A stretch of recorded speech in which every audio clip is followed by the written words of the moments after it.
Firebird at Six Flags America is the original Bolliger Mabillard roller coaster. This was a meaningful ride for the industry, and it has undergone several changes, being relocated and also being transformed from a stand-up coaster into a floorless. So in this video I will discuss Firebird's history and explain if it's actually a good ride still. Walter Bolliger and Claude Mabillard got their start in the amusement industry working for Gio Vinola, a subcontractor for Intamin. This duo formed their own company in the late 1980s. They didn't originally plan to make more amusement rides, but Six Flags Great America asked them to build a stand-up roller coaster, and B&M obliged. In 1990 they opened Iron Wolf. This ride opened as the tallest and fastest stand-up coaster in the world, reaching heights of 100 feet or 30 meters and speeds of 55 miles per hour or 89 kilometers per hour. This coaster operated at Great America for 21 years until it was removed to clear space for Goliath, the extreme RMC topper track wood coaster. But this was not the end for Iron Wolf. The coaster was relocated to Six Flags America as Apocalypse. Opening in 2012, this coaster is well themed to a post-apocalyptic wasteland with fire effects and ruins.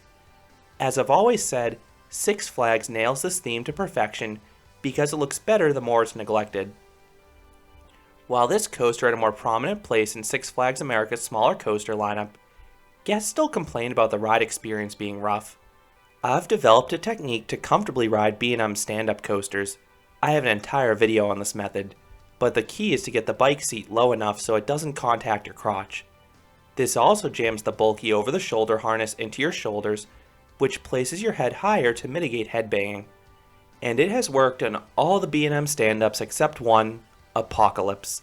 This coaster was simply too rough and riddled with shaking. It was one of the worst coasters I've ever experienced. So when the park announced Apocalypse was being converted into a floorless coaster named Firebird for the 2019 season, I was definitely skeptical. On one hand, I had seen how the conversion of California's Great America's Vortex, another one of B&M's early stand-ups, into Patriot had made the experience more comfortable. On the other hand, Vortex was never as rough as Apocalypse. One thing that cannot be denied is that Firebird looks fantastic. The orange track has a beautiful glow to it, particularly on a sunny day. While the apocalyptic theming has mostly been removed, the fire effect was supposedly retained. However, I have never seen this effect in use during my visits since the ride's conversion to Firebird. I also have never seen a line for this coaster. The ride routinely runs 2 trains, each seating up to 24 riders across 6 rows. The ride did lose 1 row of riders when it was converted into a floorless coaster, but the ride's hourly capacity likely increased because the floorless trains are significantly easier and faster to check.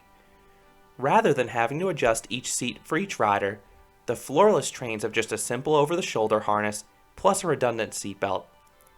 These harnesses are pretty hard and can cause headbanging, especially if you sit in the wrong row. The coaster tends to be smoother towards the front, but Firebird is the exact opposite. The front has considerably more headbanging. If you ride in this row, you'll need to lean forward to avoid smacking your head. The headbanging is still less than it was when it operated as Apocalypse at least. But I definitely recommend the back. It's the smoothest row. There's only 1 spot of bad headbanging in this row, and the forces are superior as well. As I describe the ride experience, the forces on the former Apocalypse are identical to what I'll describe with Firebird.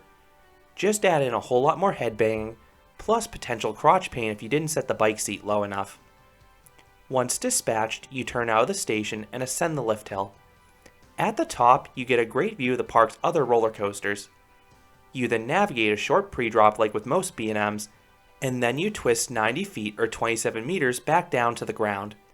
While this drop offers no airtime, it's slightly underbanked so you get some laterals. You don't get this on B&M's later coasters because the banking is more refined. Then if you're in the back, you'll also get some whip. If you're up front, you'll also get some headbanging in the valley though. You then navigate a vertical loop.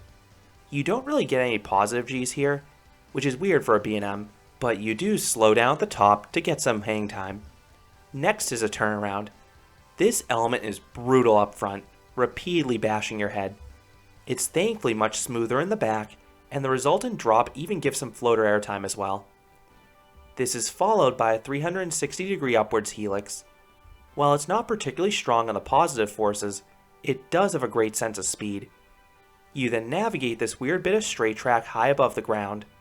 It looks like a spot where a mid-course brake run should have been placed, but neither Firebird nor Iron Wolf ever had one here. The drop off this element is great in the back rows. You get some good floater airtime. It's my favorite moment on the ride by far. It's rare to get airtime like this on a B&M looper. Next is a corkscrew. It has decent whip, but watch out if you're up front. It can cause some more headbanging. The following turn is easily the worst part of the ride. No matter where you're sitting, you are going to get some violent headbanging. You really want to lean forwards here if possible to minimize the damage. The rest of the second half consists of a low figure 8. It's reasonably smooth, but it is pretty dull in terms of forces. It just feels like filler in my opinion. It reminds me of the Twister finale and Rougarou at Cedar Point. This ultimately leads into the final brake run, ending the 2,900 foot or 880 meter long coaster.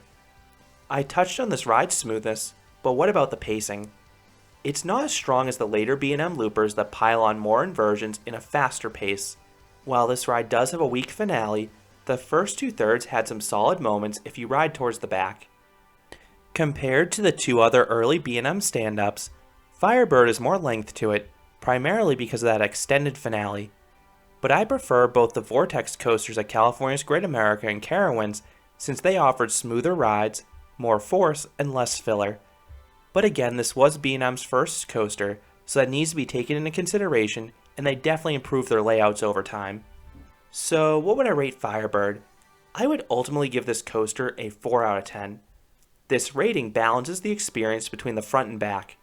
The back is probably a 5 or 6, while the front is a 2. Firebird is not the strongest layout from B&M, but it has its moments. I like the 2 drops of floater airtime in the back, then the 2 inversions are solid as well. The biggest issue with this coaster is the headbanging if you ride towards the front, so make sure to ride in the back and you'll get a pleasant experience. While this ride cannot compete with B&M's later and mostly larger coasters, it paved the way for the Swiss firm to construct larger coasters that we love today. Firebird can still offer a decent experience if you're in that back row, and as long as I'm in that seat, I'll happily ride this coaster at least once every time I'm at Six Flags America. This may be one of the weakest floorless coasters out there, but it's significantly better than when it ran as a stand-up. So those are my thoughts on Firebird at Six Flags America, the first coaster ever from Bolliger Mabillard. What are your thoughts on this historic coaster, whether as a stand-up or a floorless coaster at either of its homes? Let me know what you think about this ride down below. If you enjoyed this review, I'd appreciate it if you gave this video a like, and you considered subscribing, because there'll be a lot more roller coaster and amusement park videos here at Canopy Coaster. Thanks for watching.